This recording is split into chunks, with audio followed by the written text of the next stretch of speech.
গ্রামের প্রাকৃতিক দৃশ্য দেখুন। শুভ সকাল বন্ধুরা, সব কেমন আছেন?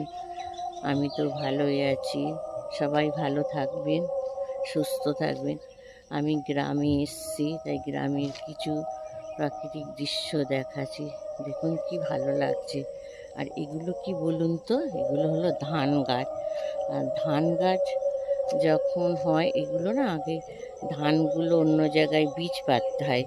তারপরে সেই বীজ যখন একটু বড় হয়, আবার আর এক জায়গা থেকে নিয়ে জমিতে কাদা করে ওগুলোকে আবার তুলে অন্য জায়গায় পুঁততে হয়। সেই থেকে এই ধান হয়। আর ধানটা দেখুন এবার আস্তে আস্তে, এই যে সবুজ তো, এটা আর কি পাকবে।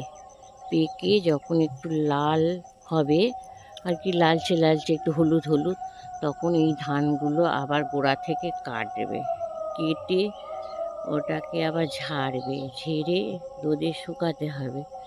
শুকিয়ে গেলে আবার ওটাকে আবার ভাপাতে হবে আর কি, গরম উনুনে ভাপিয়ে আবার সেটাকে আবার এক রাত রাখতে হবে। তারপরের দিন আবার ওটাকে ছেঁকে আবার সিদ্ধ করতে হবে, দিয়ে রোদে শুকাতে হবে। শুকিয়ে ওটাকে আবার শুকনো করে মেশিনে ভাঙাতে হবে। ভাঙিয়ে আবার ওটা ঝেড়ে পুরো একদিকে হবে, খুদ একদিকে হবে, আর চাল একদিকে হবে। তারপরে মানুষ ভাত খায়। আমরা যে ভাতটা খাই, আমরা তো চাল কিনি, আমরাও তো বুঝতে পারি না যে কতটা কষ্ট করে তারপরে একটু ভাত খায় মানুষ।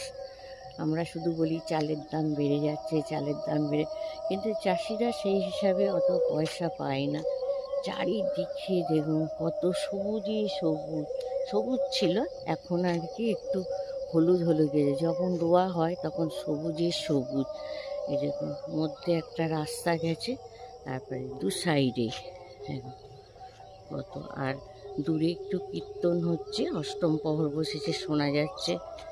ভালোই লাগছে ভোরবেলা। এদিকে পথে দুধারে সাইডে দেখুন কত ফুল গাছ, আকন্দ ফুল, আরও আর কি বনের ফুল, কত রকম ফুল হয়েছে। হ্যাঁ, একটা খেজুর গাছ আছে, ওদিকে গাছপালা, কিন্তু কি ভালো লাগছে, চোখ ঘোরানো যাচ্ছে না। কিন্তু ধান গাছটা এত সুন্দর।